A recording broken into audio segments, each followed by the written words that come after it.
first one they start out with is just solving the differential equation. And I don't know if they're just getting you ready for separation of variables with this one, because it kind of seems out of place with the rest of the section. But they talk about this a little bit. So Leibniz notation is dy dx. And we talked about Leibniz, actually, when we did our history stuff. So one way to write this y prime here is dy dx, and that equals 2x over y. And if they want us to solve this, solving the differential, they want us to take the antiderivative. So the first thing you would want to do to take antiderivative is get y with dy and x with dx.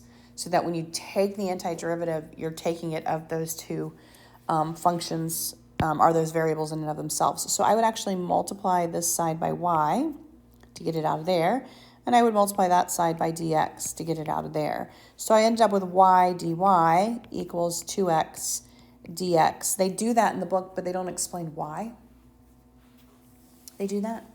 And so then you can actually solve it. You can take the antiderivative here. And you literally take the antiderivative the way you always would. Typically, when you're taking the antiderivative, on the left-hand side, you actually have just dy.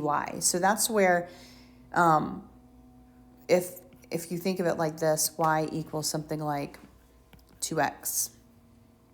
dy dx would equal 2, right? So if I were to get the x over here where it was, dy would equal 2 dx. And so if I were to take that antiderivative, I would get just a y here, because I just have a 1. And here would be a 2 x, right? And my dx would go away. And so that's where that comes from, that separation of variables concept here. And so if I were to take the antiderivative of this left side, I have a y. So I actually have to raise the power and divide. So what's my power on my y here? Well, that's a 1. So it would be y to the 2 divided by 2, right? And on the right-hand side, it would be 2x to the 2 divided by 2, right? And so I would get 1/2 y squared equals x squared plus c, all right? And that's what they solve for c, but it doesn't really matter which way to do it. They multiplied everything by 2 to get rid of the 1/2. You don't even have to do that. I will explain what they did. So if you see it in the book, they multiplied this by 2, they multiplied this by 2, and they multiplied this by 2. They put it in standard form. If you remember, standard form is ax plus by equals c, right? Way back from from algebra. So if I do that, then I have just a y squared. If I move this guy over, negative 2x squared, and we'll get the negative out of there. 2 times a constant is going to be a constant. You don't even need the 2 there. And then they probably took out the negative, or they just switched it. I think they just have it written y squared minus 2x squared equals c, which is not technically standard, but they would do something like that to do it. But I wanted to explain why they set it up that way, because we're moving towards separation of variables, and that's what you're going to start seeing is grouping your variable with your derivative of that variable and your variable with your, so you always want your y with your dy and your x with your dx. And so that's just introducing that concept there. Growth and decay, this is also something that is should be conceptually familiar. The rate of change of a variable y is proportional to the value of y.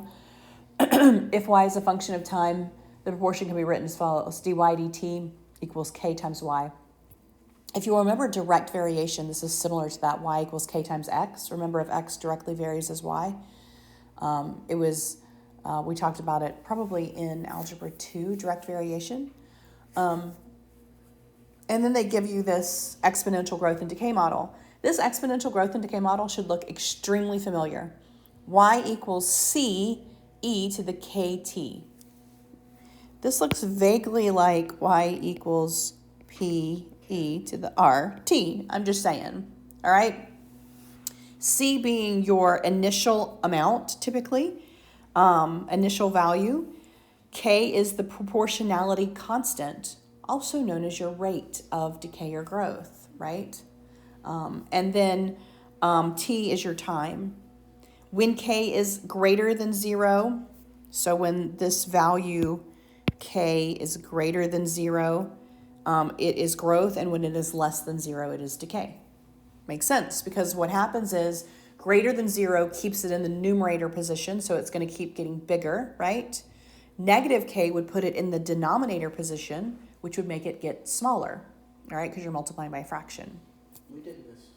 We did this, right? We did this in pre-cal and probably algebra 2. All right. The rate of change of y is proportional to y. When t is 0, y equals 2. When t is 2, y equals 4. What is the value of y when t equals 3? All right. And so from the very top of that page, dy dt equals k times y. Almost like I said, like direct proportion. So we are going to use that same concept of the y prime equals k times y. So the rate of change of y, that's the derivative of y, is directly proportional to y. So some constant times y. All right? And so we can then use the equation they gave us, y equals c e to the k t. All right? They told us a couple things here. They said when t is 0, y is 2. All right, so what does that tell us if we were to plug that in? Well, if I were to plug in a 2 for my y and a 0 for my time, all right, then this whole part of it, the e is going to be e to the 0. What is anything to the 0 power? So I have that c equals 2. So basically when they give you a time of 0, they are giving you c, your initial condition, okay? When they give you a time of 0, that is your initial condition, that is your c. Without even having to calculate it like this, you can automatically say c then is going to be my 2. So I automatically know that c is 2. And now they've given me yet another set of conditions. They said, well, when t is 2, y is 4.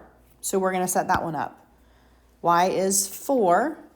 We now know what c is, so we can plug that in. E, we do not know k, but we know that t is 2. Now we can solve this using logarithms. Again, something that we have definitely done before. So we're going to divide both sides by that 2, right? We get 2 equals e to the 2 times k. How do I get that kt out of, or 2k out of my exponential form? I need to do the inverse of exponents, which is this guy right here, right? So that means ln of 2, my ln and my e will cancel, equals 2k. So k is going to equal ln of 2 divided by 2. And they rounded to 4 decimal places here, and that is typical for growth and decay, by the way. They usually take growth and decay proportions out to 4 decimal places to be the most accurate. And of course, if they're doing something like radioactive decay, they probably wouldn't even round it. They would actually just leave it in their calculations. But for this point, we're just going to do it this way. So now we basically have our entire function.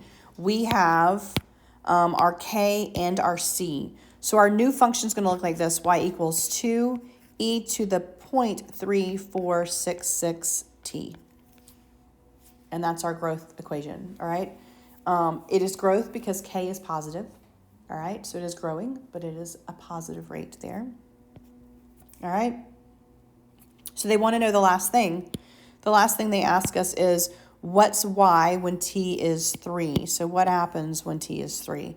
And so at this point, we can just plug it in because we have all the information that we need. E to the 0.3466 times 3. And that's just a straight calculation in your calculator. It's approximately 5.657 there. All right, so give us the top of the page. They talk about Halflife, which is like if every chemistry that I've ever taken made me do Halflife, right? Suppose the 10 grams of plutonium isotope Pu-239, which they give us at the top, was released in Chernobyl nuclear accident. How long will it take for the 10 grams to decay to 1 gram? All right. And so we are using this same formula here, y equals c e to the kt. They give us our initial condition, they said 10 grams. They show you the calculation of doing that, but when they said 10 grams, you automatically know that's going to be C. I mean, you can plug in 0 and do all of that, but basically when they did that, they told us that C is 10. All right? We know the number of years that it actually takes to get to half-life. So we basically know, based on the chart above, if the half-life is 24,360, then we know that that time will pair up with a y of 5 for us, right? I don't want to write it like that. So we know that when time is 24,360 years, our y will be at its halfway point, which is 5, right? So they've basically told us a t and a number. We started at 10, so after 24,360 years, our 10 grams will be 5. That's what half-life means. That's how long it takes for it to cut in half, right? That's a long time, by the way, for it to cut in half. So we now know our C, and we can plug in a T and a Y to get our K. That's what we're trying to do. All right, so we'll take that and we will say my Y is 5, 10 for C, E to the K, we still don't know, but that year for 5 will take 24,360. All right, so we'll do divide, take your natural log. I'm going to leave room for that, so I have room for my natural log. All right, natural log of both sides to get your K out of my position there. So ln of 0.5 divided by 24,360 equals your K, which was a really tiny number. It is in scientific notation. So if you'll recall what that means move your decimal place over to the left 5 times. So very, very tiny K there. Very tiny K. All right, so we found our K. They are now asking us how long, we're solving for the T, how long will it take for the 10 grams to decay to 1 gram? So here's the important part here. We have to know what we're solving for. They have given us our Y, okay? They've given us our Y in the equation. So we will plug in the 1 gram here equals our starting number of 10. E, we know our K, that's that crazy small number, times T, we're solving for T. So you're going to have to use natural log again here, right? To do this particular one.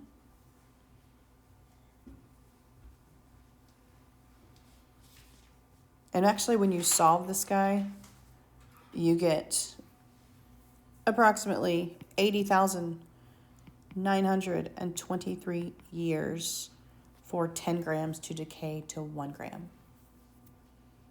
I mean, we've done this before, but they give your initial condition here, right? Experiment, and there were 100 flies after the second day and 300 flies after the 4th day. So they have given you 2 sets of XYs pretty much, or TYs rather. And you do the same thing. I mean, it's identical. There were 100 flies after the second day.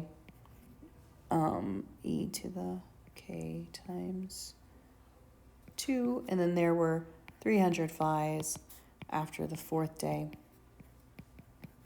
Right, how many flies were there originally? And so they actually set these up, solving each of these, and then figuring out what the original population was. So it's kind of the same thing, but then you're just backing into it. So we can do some of those too. I did not do Newton's law of cooling for this one, so we're all good. Homework. Well, we did talk about stupid news people first. So, yeah, exactly. Talking about people who don't know math. I texted my sister. I was like, it's the same calculation. She's like, yeah, that's what I thought. I was very confused. There's a reason. They were trying to confuse you. Like, I don't. All right, I'll call out your homework because it's not pulling up.